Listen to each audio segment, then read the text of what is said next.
All right, you YouTube nerds. Today's rendition, is gonna be cheap delay pedal I picked up, and I was more just curious about it. But not only that, I needed a delay pedal in a pinch for a recording session that we did yesterday, and I'm gonna go through quick pros and cons. I'm gonna give you a few demonstrations on clean and high gain, but it is not a Joyo. It is actually a Donner, and it's called Yellow Fall. And it's a very basic, slim profile delay pedal, and it's about the same size as my Ibanez Big Mini tuning pedal. If you guys don't remember, I did a video on that. Yeah, I think it was last year. And my overall thoughts on this pedal is it's kind of a sweet and sour thing. For one, the tone is actually really good. In this pedal, there is no tone suck, so that's already a win in a lot of ways. It does not have tap tempo, and you'll find that with a lot of the off-brand delay pedals. That's actually a common thing. Nowadays you'll find a lot of pedals that instead of having tap tempo, it'll be a dedicated dial for the timing. I don't know. I thought it would bother me more than it did, but it could be that it didn't really bother me because I wasn't using it live. I was only using it for recording, so there's pretty much like no chance that I could screw it up by accidentally hitting the dial. That being said, I do find it kind of strange that the time dial is the biggest dial on there. I would have much rather preferred all of the dials to be the same size as the smaller ones, like the echo adjustment and feedback adjustment, because those two controls are nice and small. I would have preferred a small dial just like that for the time, even if it was in the same position, in the same location on the pedal. That would have been fine. So I gotta point that out right away. I find that a little strange. I don't really care that it's a dial. I just care the fact that it's so big that it could be potentially easy to hit and inadvertently adjust on a dark stage. So I do want to point that out. So if you're looking something for only live use, I'm not sure I can completely recommend this unless you have it hooked up to the effects loop. We'll go a little more about that. We'll go through a little more about that in a second. But for now, let me just do some playing here on the clean.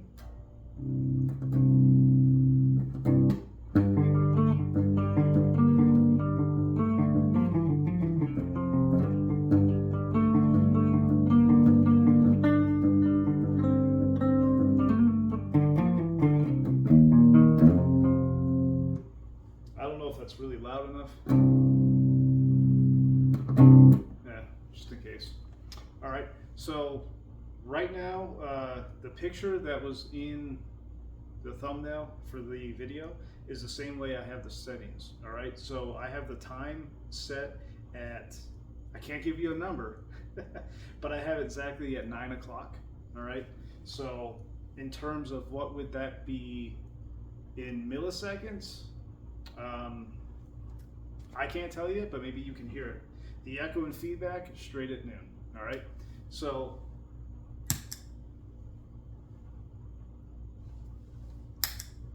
let me do this. Ooh. Better.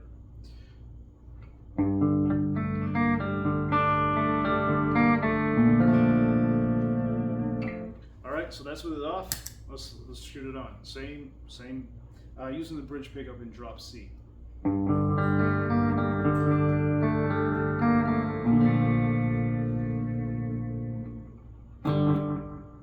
And you can hear right away that there's very little, if any, signal or tone degradation.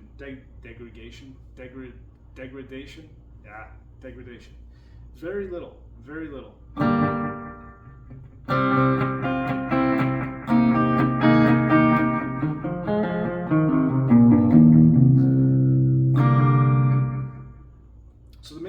picked this up in a hurry is because when we were recording, we did one song 2 weeks ago.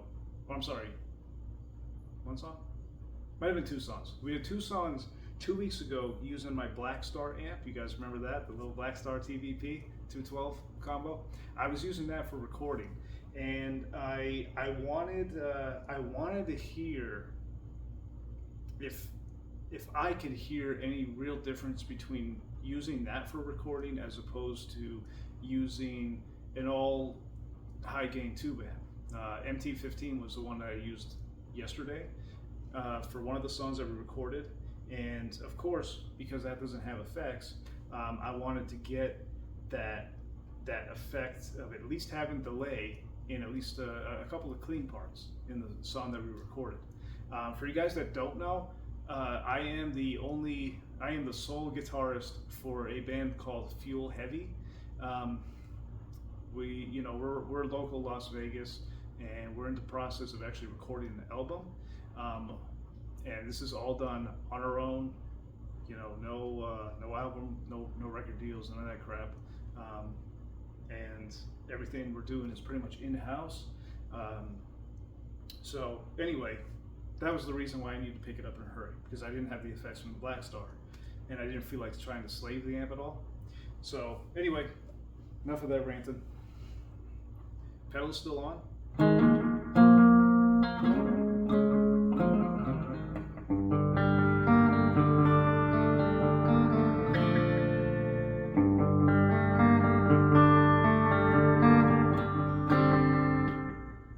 Depending on the note and the what you're actually playing, if you start doing like a few tricks on the guitar, certain string bends, it almost sounds like there's a little bit of modulation going on. But as far as when you just play a straight chord,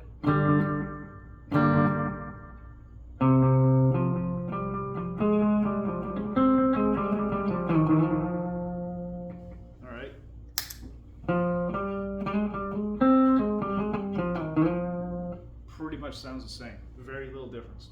Now, as far as the timing goes, if I kick it all the way up to 12 o'clock, I think that's a whole second, but I'm not sure. It's almost a whole second. Yeah, I'd say that's probably like 3/4 of a second.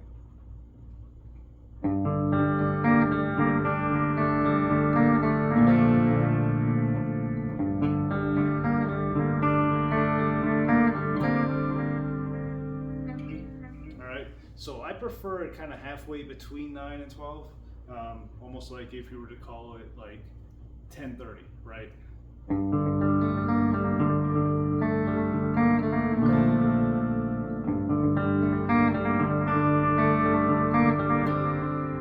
That's if you're playing slow, that's probably about where you would want it. If we're playing one of our songs that starts clean, I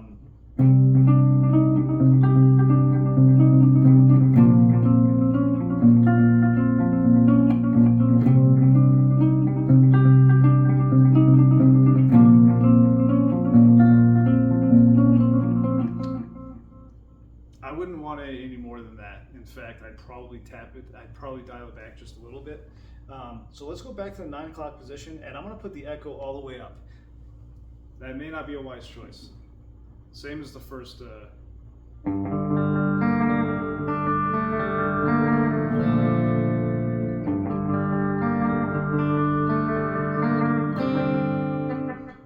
So it makes the echo way more prominent.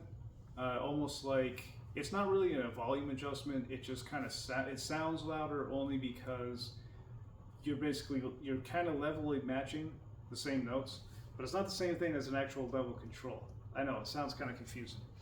For that, I also still prefer noon. Feedback, you got to be very careful on any delay pedal. If you set the feedback too high, it's going to feedback literally that signal from the pickups, and it's going to keep amplifying it and amplifying it and amplifying it, and then adding and tacking on the delay onto that feedback. And I'll show you what I mean. It's at noon right now. I'm going to do it all the way up, and then I'm going to turn the pedal off. See what I mean? So you got to be very careful with that feedback. If you go over 1 o'clock, you better make sure your noise gate's up all the way. So yeah, overall, really good for cleans.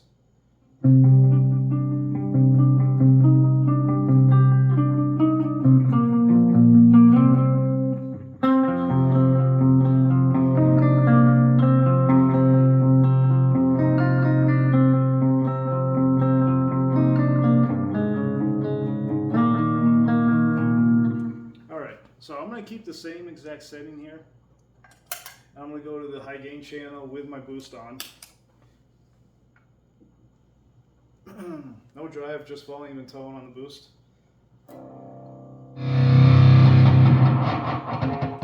Okay, so when you're in high gain, you really need to adjust your delay pedal.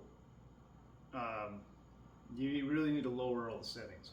Because if I keep the same settings, timing, 9 o'clock, echo and feedback at noon, and I just play, you know,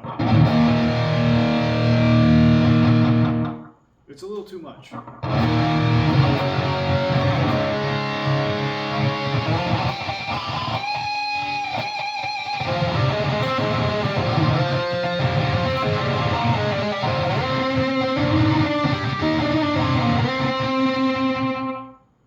So you're getting that scratchiness kind of amplified and continuing to be played through the guitar. So if I dial back the time just a little bit, the feedback just a little bit, echo just a little bit, it'll make a huge difference.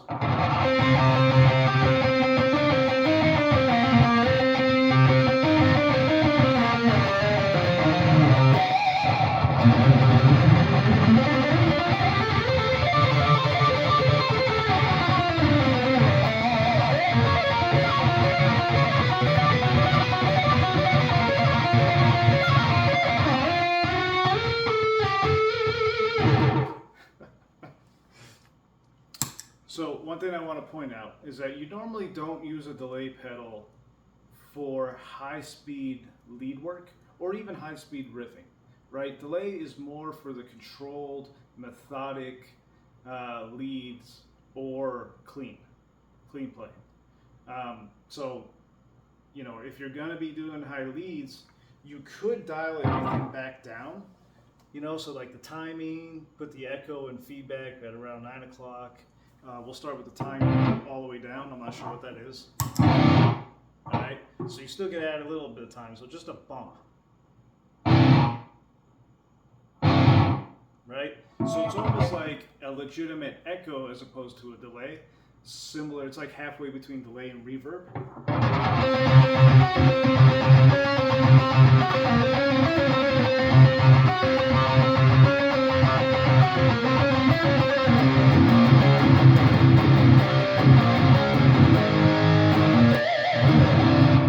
Right? So it's there, it's better, but the problem is that if you need to use delay on a clean channel, right, and you also want a delay on the lead channel, I mean, for maybe, you know, slightly slower leads, you're going to have a problem because you're going to have to adjust those pretty much mid-song. You're going to have to adjust the controls. So something to think about.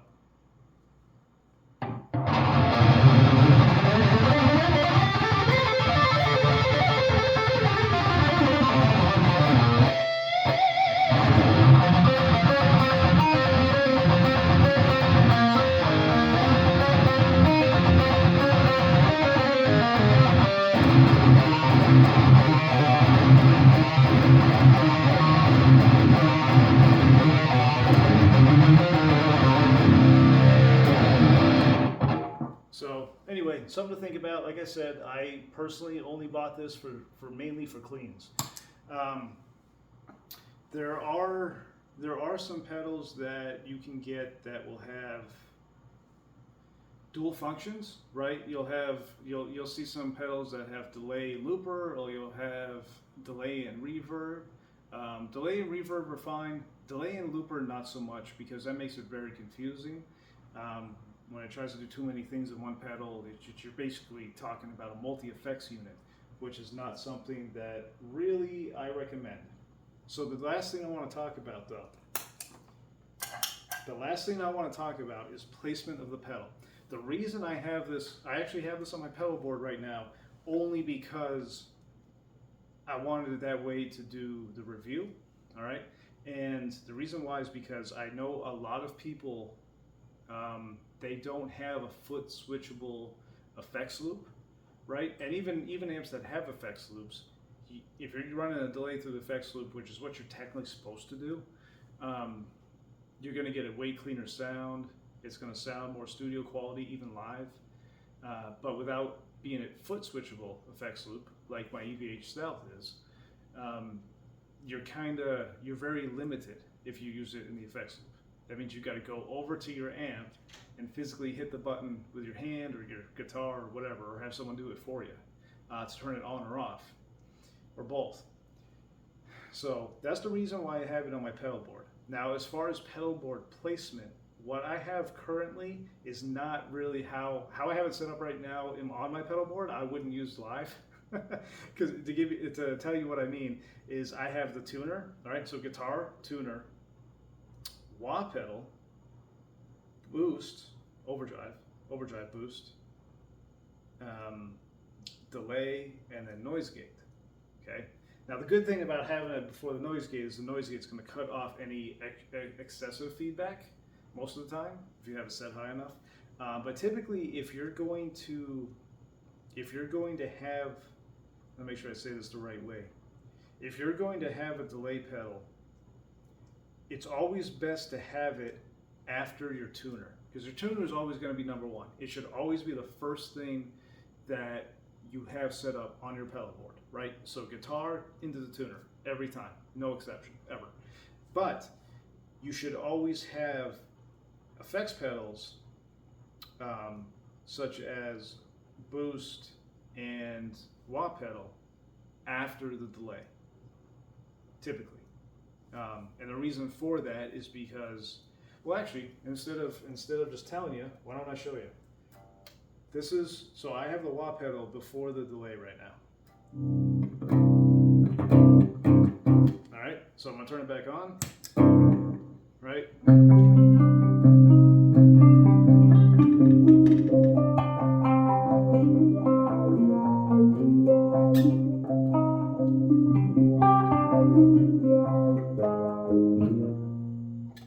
So, in case you didn't hear, that wah pedal was sounding a little wobbly or warbly, more so than it would have if I placed it after the delay pedal.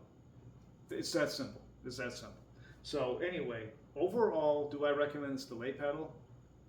If you're recording, if you're using it for practice and just having fun, or if you need something in a pitch. It's all guitar terms today, I guess. If you need something in a pinch, yeah, I absolutely recommend it. And like I said, I am not opposed to trying other brands, even though, you know, a lot of stuff I'm using is Joyo. Not because I'm a fanboy by them. I just, you know, I have a couple of things that Joyo makes that are actually really nice. In this case, it's the delay pedal is a Donner and works just fine. Like I said, with the exception of a few nitpicking items, like the timing knob being a little too big in relation to where it is near the actual foot switch. You know, realistically, aside from that, having a tap tempo option would have been nice instead, where you half press down the foot switch. Is it a deal killer for 35 bucks? Not really. I don't think so. So yeah, I mean, yeah. Keep in mind, like I said, you know, make sure if you're serious about using something like this live, check your amp. Make sure you have a dedicated foot switchable effects loop. All right, because if you don't, that's okay. Just be aware of where it's going, where the delay pedal is going on your pedal board. So that's all I got. Not a lot of playing today, just more explanation and a quick demo. Am I keeping the pedal? No, because I don't really need it. I just needed it for that one day. So, but if I still needed a delay pedal, yeah, absolutely, still a good pedal. I would pick this over the Joyo any day. All right, thanks guys. Post your questions, comments, whatever.